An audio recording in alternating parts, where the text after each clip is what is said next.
Welcome to SUPERSTAT, where we spotlight the science, strategy, and stories shaping laboratory medicine. We're your hosts. I'm Melody. I'm Stephanie.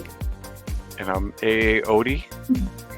And today we're talking about something foundational, but often underdiscussed: community. Not just in the interpersonal sense, but in the professional, regional, systemic, and clinical sense.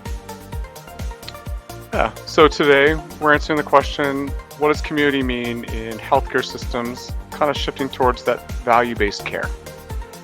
And how can laboratory professionals from all backgrounds, whether you're working on the bench, you're doing research, you're in management, outreach, whatever you're doing in the laboratory sense, how can we all contribute to a more connected, patient-centered future?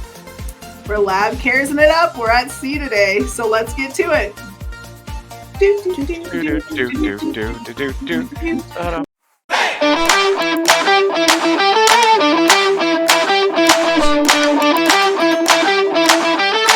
Community might conjure images of neighbors, community hospitals, or even rural clinics.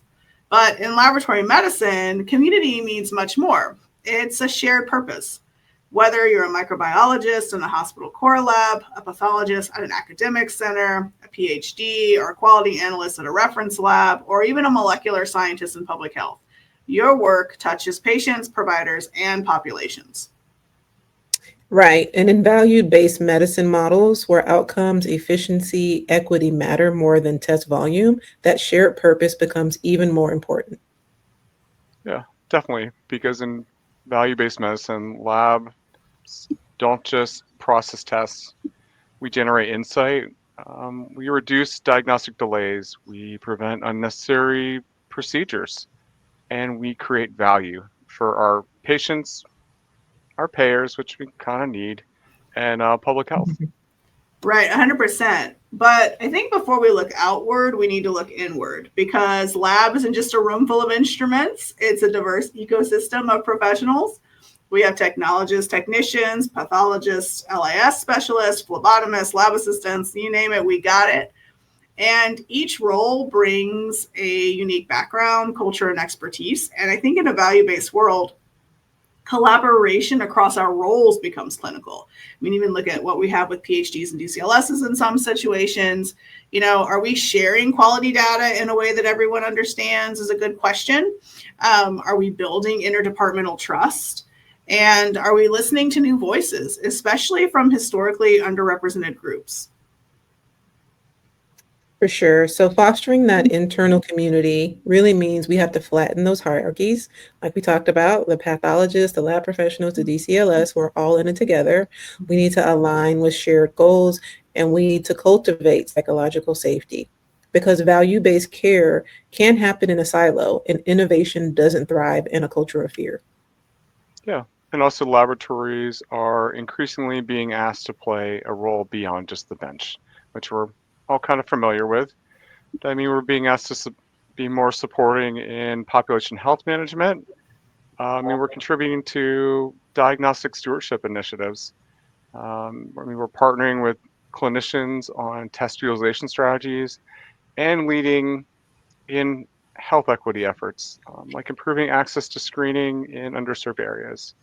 So in these roles, we become connectors between clinical teams, public health departments, the insurers, and even patients. So we're that thing that holds everything together. Right, and that's a community, right? I mean, where laboratory medicine has real power in a value-based model, I feel, especially if we're improving outcomes, reducing waste, and making care more equitable.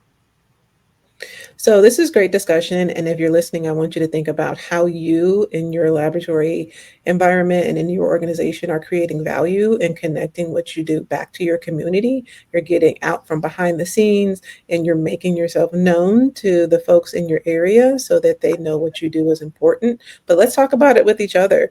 I mean, what are you doing in your areas? We all live in 3 different states. And I think we're all trying our best to make a splash in our local areas. But what are you doing to create that sense of community between lab and being that connector, like Erin said, between lab, the clinical teams, and your patients? I mean, I think for me, I do a lot with kids. I do a lot of science camps and STEAM events and those types of things. And I think there's a misconception a lot amongst our internal community that you have to be like a PhD or a doctor or a nurse or something to participate in some of these STEAM type events, but they have been very welcoming to like medical laboratory presence. And it's a great way to talk to kids about their lab health and then just like what lab is and that lab serves them and is there as a care partner for them. That's gone a really far way, I think, for me, and kids just seeing a little bit more awareness of what we do, that next generation that may be interested in the field. Mm-hmm. Yeah, I think it's important for, like you said, for us to get away from being just an exchange. You order something and we deliver a result and being more than a service line, but a real spoke in the wheel of healthcare, showing people how we intersect with all kinds of care models and how we actually care for our patients. So what about you, Erin? What are you doing out there in Florida? So actually, quite a bit in our community. So luckily, it's nice the health system I'm part of. We're very community focused. So we've got I help a lot with the outreach. So we've got a program for like with Melody with students that we call Medical Explorers. So we'll bring students in and they'll get to see different parts of the lab. And we actually do a community career fair as well. So that way students who are about to graduate can kind of learn a little bit more about what's kind of going on in the field. And something that I've really liked doing over the past couple of years is doing a kind of like a community workshop for people to kind of understand what their labs mean. So it's a great way you can partner with local universities, and I got to actually partner with Nova Southeastern, our campus here, and a few years ago, where we had lab professionals that found a sponsor for lunch, and we opened it up to the community where people were able to come in and hear about some of the lab tests for chemistry and hematology and for micro, and to ask some questions, because a big thing is that you have to kind of be an advocate for yourself as a patient and as a lab professional about the tests that are being performed, because we talked about test utilization, but having a basic understanding of those empowers patients and the communities to actually be a part of that. So that's a couple of things we're doing. And point of care is always a great way to touch more of the communities, especially in those testing deserts. But Melody, do you have any thoughts on point of care testing? Well, I think point of care, yeah. First of all, I love that you guys are doing stuff with your universities and inviting people to have free food and learn about their labs. It actually, you're happy. Yeah, it made me think about, like, I read this article a while back about this program in California where they do clean needle exchanges, but to get your clean needles, you have to do STI point of care testing. I'm like, that's great. You have to know your status. And so, like, it's a way for, like, they know that this population is underserved and has a high prevalence, and they also don't know their status. And so they've come up with a creative way to, like, you know, make healthier choices, you know, in terms of like needle use, but also let them know their status so they can be informed before engaging with other partners. So I just think it's like labs can get super creative, especially point of care, like allows some of that flexibility. And the more that it grows, you can reach communities that maybe perhaps historically have never been touched before with that information in an accessible way. I also think, like, not just point of care stuff, but when I think about community, I think about our interdisciplinary partners and like forming a community that has other people in it, right? Like the idea of a community is diversity, and we can't just be laboratory people talking to laboratory people. Or even our neighbors who are kind of like, I don't really know what that is, but other people in healthcare should be part of our community, and we should make friends and get outside of the laboratory and meander on the floor and start really meeting people, you know, in their areas and learning what their jobs are and how we intersect. I think that's super, super important to developing this idea of community. Yeah, it'll be difficult to really find a project within your organization that lab wouldn't be able to contribute to, wouldn't have some impact on, wouldn't have some say through. So many patients who are coming through your organizations every day are impacted and touched by the laboratory. And so, you know, there's a great opportunity, just like Melody said, to get out there and make friends outside of the lab. I wouldn't discount at all the value of creating and strengthening the laboratory community, though, making sure that whether you work in histology, AP or CP, or where you lie on the laboratory medicine continuum, that we are all working together as laboratory professionals and valuing what everybody is doing to make sure that those specimens move through received status to result status, and making sure that we all feel like, everybody's contribution is there. And no matter if you work for a competing organization or a rural hospital or academic hospital, that we're all sharing best practice and that we're all acting Tying everything back together. Stephanie. And leadership and advocacy as well. Yeah, right. Yeah. There you go. If you missed that episode, make sure you go back. Yeah. You got to go back. But I liked how you both kind of touched on the fact that lab does touch a lot of different areas, but it's kind of meeting people where they are.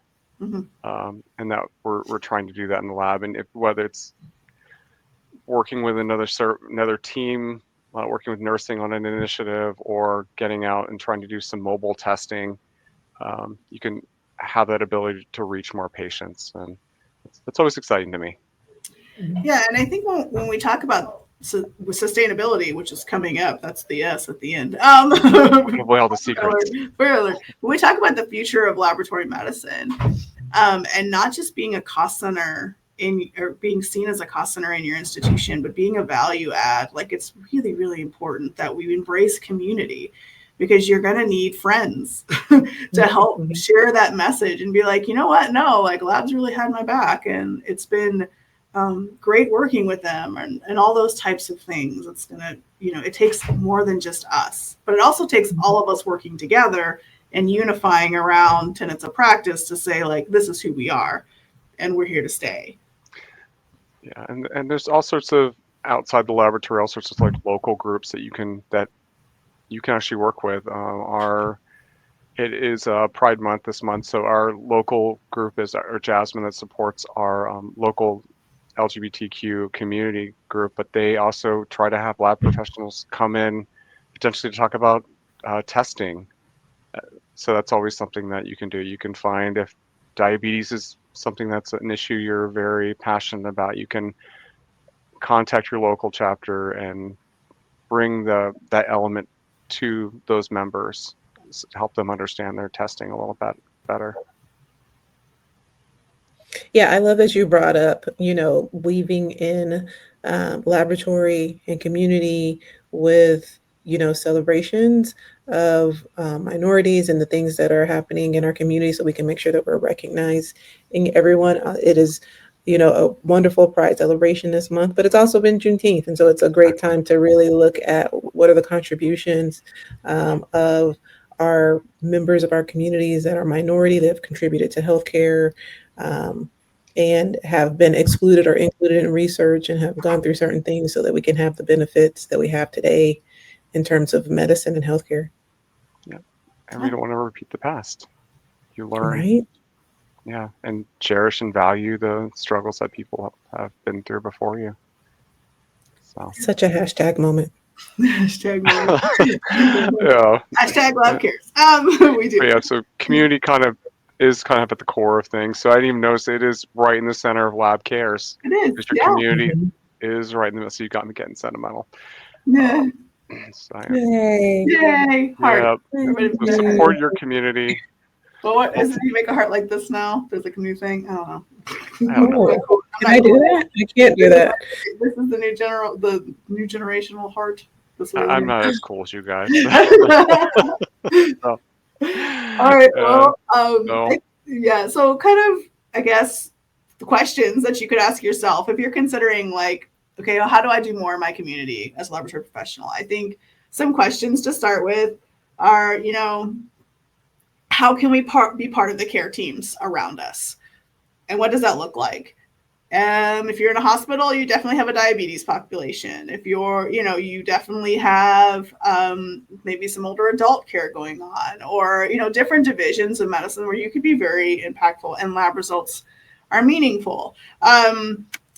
You could also look at, the lab cares model as a place to start. It's a great framework for jumping off and read the article. You can go to labcares.org and look at all of those types of things and educate yourself on where our care model really intersects other care models like physicians and nursing, and look at some of the things that they're doing and see how we could better participate in those, and also like shore those up. If they've got a community project that they're working on and it involves like laboratory values, or laboratory values could make it better, you could say, hey, like we have an iStat.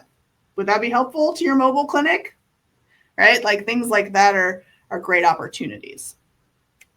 It's a hospital, public health, industry, or academia. Remember this. You're part of a vast, interconnected laboratory community that is increasingly central to value-based care. So we are at the center of it all. And your work and your voice matter. So we want to leave you with some questions, things for you to think about. We are all about the action. So you take this podcast and you take everything that we've said and you take it back to your organization and your community and you put this into work. So what will you do this week to build community? Or think about, who will you mentor, a colleague or a friend? Can you join an interdisciplinary team? Can you reach out to a nurse or a doctor and ask them the projects that they're working on? And can lab be a beneficial partner to that project? Can you ask your team how lab can contribute to equity or better outcomes? How can you get more involved? Right. And these aren't just small acts. No act is too small because they're seeds, right, of a systematic change that we desperately need as healthcare moves forward. We want to be on the train, not chasing it. And, we appreciate you listening to SUPERSTAT and checking us out for this episode. If this episode sparked an idea or reminded you of someone doing great work, please share it with us and with other people and keep the conversation going. Until next time, we encourage you to stay curious, stay collaborative, and stay connected to your community. Yay. Bye. Like and subscribe. Like and subscribe. Yep. Bye.